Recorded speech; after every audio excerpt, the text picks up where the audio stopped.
How do we build trust in the digital age and overcome the fear of change? In this video, Simon Sinek talks about building trust has become more difficult in today's digital world. Isaac Stern, the famous violinist, said, music is what happens between the notes. Yeah. Well, trust is what's built between the meetings. You know, it's the conversation walking into the conference room. It's the continued conversation when you walk out of the conference room. It's the stopping somebody in the hallway and be like, oh, I meant to tell you.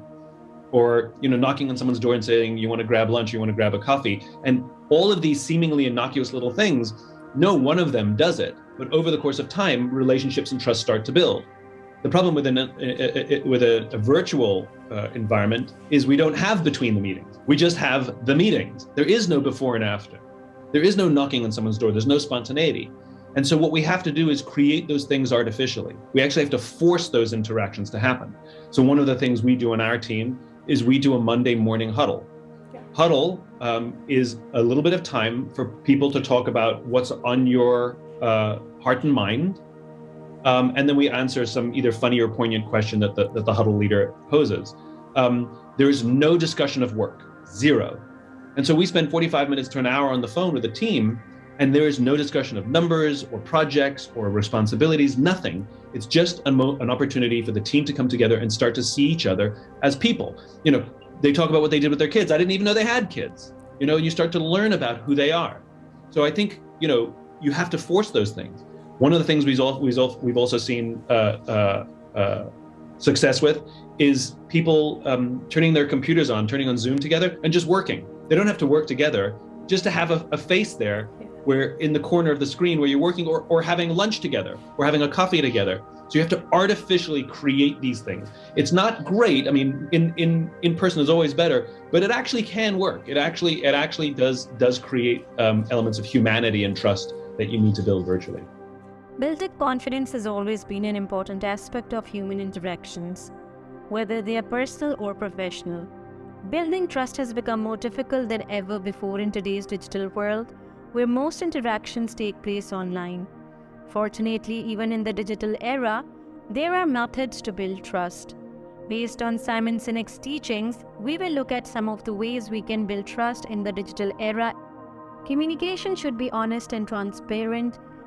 It is all too simple to misrepresent ourselves or our business in the digital age. However, honesty and transparency continue to be critical in developing confidence. People don't purchase what you do, they buy why you do it, as Simon Sinek frequently says.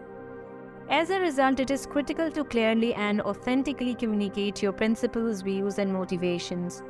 Establish meaningful relationships. It is easy to become lost in the sea of information and technology in the digital era. Building trust, on the other hand, necessitates making real connections with others. This entails taking the time to learn about their wants, hobbies, and concerns. Engaging with your audience via social media, email, or other online platforms is one method to accomplish this. To build meaningful relationships with their followers, leaders should spend more time listening than talking, according to Simon Sinek. Actions and words must be consistent. Consistency is another important aspect of establishing trust in the digital era. Your deeds and messaging should be consistent with your values and beliefs. Inconsistencies can breed distrust and perplexity. As a result, it is critical that your messaging and activities remain consistent across all platforms and interactions. Long-term partnerships should be prioritized. Building trust takes effort and requires a long-term outlook. Instead of concentrating on short-term gains, it is critical to prioritize the development of long-term relationships with your customers, followers, or community. This entails putting their wants and interests first, even if it means foregoing short-term gains. Responding to criticism, feedback is all around us in the digital era. People can simply give product, service, or content reviews, comments, or feedback. While receiving feedback can be difficult, it is critical to react to it constructively. According to Simon Sinek, leaders should welcome feedback and use it to better their products, services, or content. Finally, personalizing interactions is an important part of establishing trust in the digital world. People want to be seen and heard, and personalizing encounters can help people feel that way. This includes addressing people's concerns using their names and tailoring your messaging to their wants and interests. To summarize, trust building in the digital world necessitates honesty, transparency, meaningful connections, consistency, long-term relationship, responding to feedback, prioritizing security and privacy, and personalizing interactions. By adhering to these principles, you can foster confidence in long-term relationships with your customers, followers, or audience. It really boils down to empathy. There's this phrase that's thrown around so often that people fear change. No, they don't. People fear sudden change. Yeah. And you have to remember, many of the people in your organization, many of them have been doing the job the way they've always been doing it for 5 years, 10 years, 15 years, 20 years. And now we're going to say, okay, it's going to be all different. The fear is not from the change. The fear is from the unfamiliarity. The fear is that I know how to do that really, really well. And I fear that I don't know how to do that. And I will feel insecure. I'll be off my game. I'll lose my credibility. And you just have to put yourself in their shoes. The fear is being humiliated. I don't understand the jargon. It's all new. It's a whole host of things. So empathy is king. Empathy is king, and not assuming that everybody knows. And people come along with new directions at different paces. We kind of assume it's like getting into shape. Everybody goes to the gym, but some people get into shape quicker than others. There's no rule. It's just how it works. And it's the same here. Some people come along lickety-split, and some people are just a little slower. The ones that are potentially destructive are the ones that are so afraid that they actually put up barriers and become obstreperous. They actually resist the change to the point where they're clinging onto the past so desperately that they may accidentally sabotage themselves.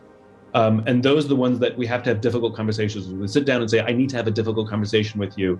I get a sense that you're struggling because everything we're trying to do, all you do is say no. Yeah. And I understand it's difficult, but we got to talk about this because the company is going in this direction and I want you to be a part of this, but I am patient. And to have that conversation privately with empathy, that someone can come clean and say, I'm scared, because then you can hold their hand. Fear, according to Simon Sinek, a famous leadership expert and author, is one of the most significant barriers to change. We tend to cling to what is known and comfortable when we are afraid of change, even if it is not serving us well. However, in order to develop and improve, we must overcome our aversion to change. Here are some suggestions from Simon Sinek. Focus on the positive outcome. Rather than worrying about what might go awry, consider the benefits of change. Ask yourself what good could come from accepting the shift. This mental shift can help you see change as a chance rather than a threat. Seek help. Change can be difficult, but you don't have to tackle it alone. Seek help from friends, family, or colleagues who have gone through comparable experiences. Having a support structure can give you the motivation and accountability you need to stick with the change. Begin small.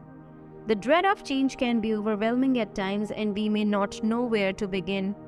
Break down the shift into small steps that you can take one at a time to overcome this. This method can help you gain confidence and energy as you progress. Self-compassion.